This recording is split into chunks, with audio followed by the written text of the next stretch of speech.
Hello and welcome to My Wildlife Year Week 52. Happy New Year. So everything you've got to see was sort of like my last week of My Wildlife Year 2021.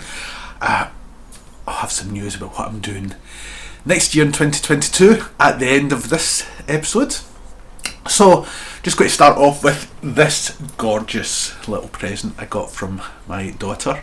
It's a bee hotel, basically for solitary bees. Put it up in my garden, and it's got a nice little thing for hanging up. I'm going to find a nice bit of place to put it, and hopefully we'll see some solitary bees, or possibly solitary wasps. Solitary bees and wasps, some of them go in here, but there is also some solitary wasps that parasite on solitary bees, so there may be also some wasps that go in there that are actually parasitic and that are actually, their larvae are feeding on the larvae of the other bees that are in there. It's part of the natural world, that's what happens. So I'm really looking forward to seeing whether I get any solitary pollinator action in this insect hotel. So I'd recommend, you can either make one yourself, get a block of wood, and you've got to make sure that the holes go really in quite deep. There's plenty of stuff online that explains how to do it, and you can get ones that sort of like you can put up a sort of bit of plastic sort of, so you can see what's happening in it. Don't use glass because you'll cook them, but plastic, even then, don't put it in direct sunlight, because if you put the plastic, could focus the heat and that. So just be careful if you actually want to do one like that. So yes, so that's that. So thought I'd start off with a wee update on Chonky. Here's Chonky having a wee explore. I've just tied out a cage, so just pop that up there to keep it in place, so that when I pop this on, like so, that bit of kitchen roll stays in there and she can hide behind it like so. And then, oh, there's one of our mealworms escaping, she'll probably pick that up. And then I've got water in there, and then also that's a little temperature gauge. There's a mealworm going, they're quite fast little wee things. Temperature gauge and also humidity gauge, just to make sure that humidity doesn't fluctuate too much. So Chonky's not been eating as much. I think she's sort of not gone into hibernation, but she's just sort of like taking it a bit easier and sleeping a bit more during the winter months, but she's still eating a wee bit. So just put a few live mealworms in there, because I was putting dead ones in and they were basically drying out, so I've put some live ones in just so they survive a bit longer for her to munch on. So hopefully come the spring she'll be strong enough to fly, and well enough to fly, and all her injuries from the cat attack will have healed enough for her to fly. Fingers crossed. Right, well, Chonky will certainly, almost certainly be featuring on an evening with an ecologist, which is an online Zoom event I've got happening on the 12th of January, which is I can't actually remember what day the 12th of January is. Wednesday, I think. £5, basically. The links in my social media bio, and all my different social media. It's basically going to be me talking for an hour or so, wildlife anecdotes with a bit of humour in there, occasional photo and bit of video, just looking back at my career as an ecologist and some of the things that have happened in it.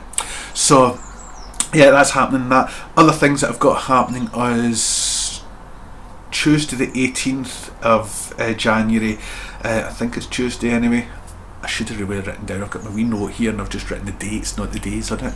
The 18th of January I've got a small mammal workshop online, pre-recorded hour-long presentation followed by half an hour Q&A. That's £12.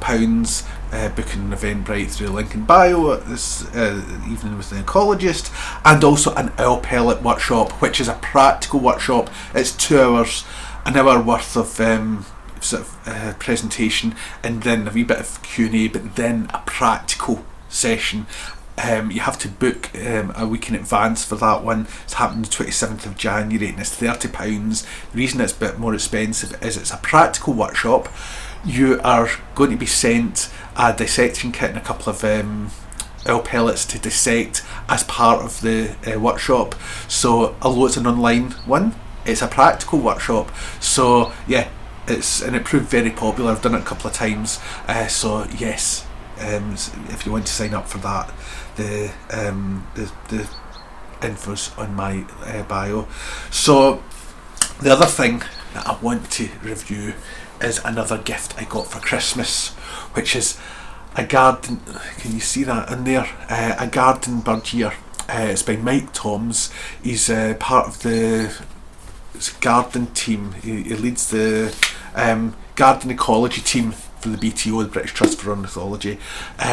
Really good book. Well, I'm saying it's a really good book. I've only read the first chapter. There's 12. I've read the introduction in the first chapter because there's 12 chapters, because they're split into, as it says, a garden bird year, into the months. So I've read January, and what I'm going to do is just read up each one just at the end of the previous month. So we're in the December this week, so I've read up January. Come the end of January, I'll read up February. Some really good stuff in here though, explaining things like why some birds come earlier to the garden than others, such as robins and blackbirds turn up really early, and that's because they've got big eyes and they can see better, bigger eyes compared to other smaller birds.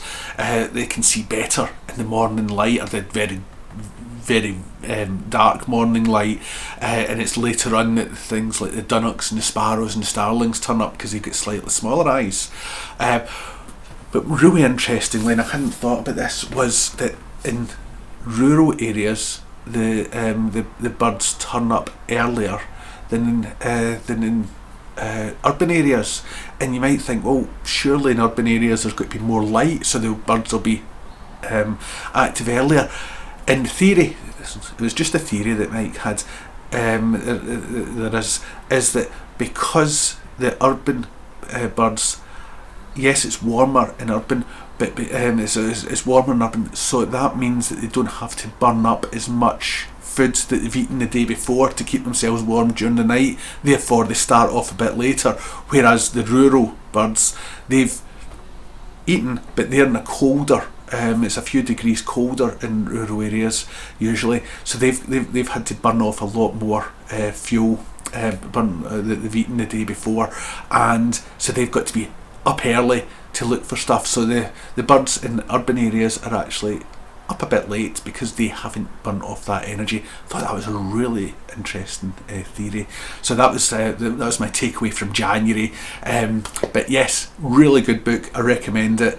For that you get it, and it really is up to date. It was published in 2021, so the introduction does talk about how during COVID, the pandemic, that we've actually got really into a lot more into birds because we've really appreciated our wildlife more, which I certainly have.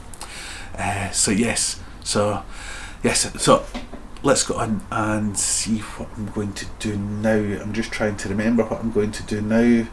Myth busting. There's a myth that goes round that if you find a young bird, touch it, that's got to basically his parents will smell you on it and totally abandon it. We're coming up to the bird breeding season and nesting season for the start of the next year, so there might be a young nestling falls out the nest. If you know where that nest is, don't be afraid to pick it back up and put it in the nest, because most birds do not have a good sense of smell. They rely on other senses to hunt. So the only bird that I can think of off the top of my head, and it's not even native to the UK, is a kiwi. It has very good sense of smell because its nostrils are right at the end of its nose, so it goes down. I'm not sure whether there's other birds that do that sort of thing. I'm thinking in this country, ones that have long beaks like the oyster catch, but I don't think they use their sense of smell because they're just sort of like going down into the soft ground, whereas the kiwi is going into and looking for small invertebrates, so they're using their smell for that. Anyway, don't be afraid to lift up a bird, a young bird, and put it back in its nest if you know where it goes to, or if you find a fledgling and it's just in an area where you're worried about cats getting to it and you want to move it somewhere safe, lift it up, move it somewhere safe. The parents will not abandon it because they can smell you. That's a myth. So that's another myth busted. Well, it looks like I'm finishing off my wildlife here, kind of how I started it. Looking at this trap. This is the trap I recommended. Oh! It's not a wood mouse, it's a bank full. Wow! I've been having how many wood mice in the past few weeks, and suddenly it's a bank full. There you go. Dexter's taking quite an interest. So, there's a little bank full, short tail, small eyes, and less distinct ears. Give it away as a vole. So, get it out and see whether it's a male or a female. There it's tipped out, and try to get out of the bag, so I'll just lift him or her out and sex her, or him. And it's a her. There we go. Right. You're out the house, sorry. So that's my wildlife here, week 52, over and done with. It's been a really interesting year. If you stayed with me throughout the year, you know that there's been some highs and some lows and stuff like that. So next week's my wildlife here, I'm carrying it on into 2022, but it's going to be a bit different. Next week's, the first week, is going to be a look back at 2021, so it'll probably be about an hour long. I don't want to go over an hour because I post this to YouTube and Instagram. Instagram limits me to an hour, so I don't want to have to split the video, although if I get enough stuff I might have to, but if I need to, I'll do that. But it'll probably be about an hour long, looking back at the highlights of my wildlife here 2021, and after that each week is going to be focused on one particular thing. It might be on one particular activity, sort of like moth trapping, netting pollinators, small mammal surveying, which I'll probably be doing some of that, definitely, because I'm really excited, because someone in the Edinburgh Natural History Society posted a nest and said, is this a mouse nest? And it's a harvest mouse nest. They found it down the borders, not far from, which is a few miles from where I live here in Denham. So I'm going to be going out looking to see whether I can find some more harvest mice nests in evidence, and that would really be good. So I'll probably do, you know, that type of thing, and maybe go and just do some more small mammal surveying, and do that as a week. Sort of my wildlife here, one of my weekly videos, but also might be go out and do something like last year. I did bat box checking with my friend David. Might do something like that. If I go out and do an activity like that, I'll make it more of a big feature in the weekly video. And hopefully I'll talk maybe one or two people into just having a chat, and one of my weekly videos will be just the two of us having a chat about wildlife, the same way I did with Ash near the start of my wildlife here in 2021. So yes, so I'm really looking forward to my wildlife here 2022. It's going to be a bit different, and I'd really like to thank everyone that's sort of like, you know, watched my wildlife here throughout 2021. I know that there's, you know, I've not got a huge audience, but I know there is a few folk out there that do watch it, so I really appreciate you.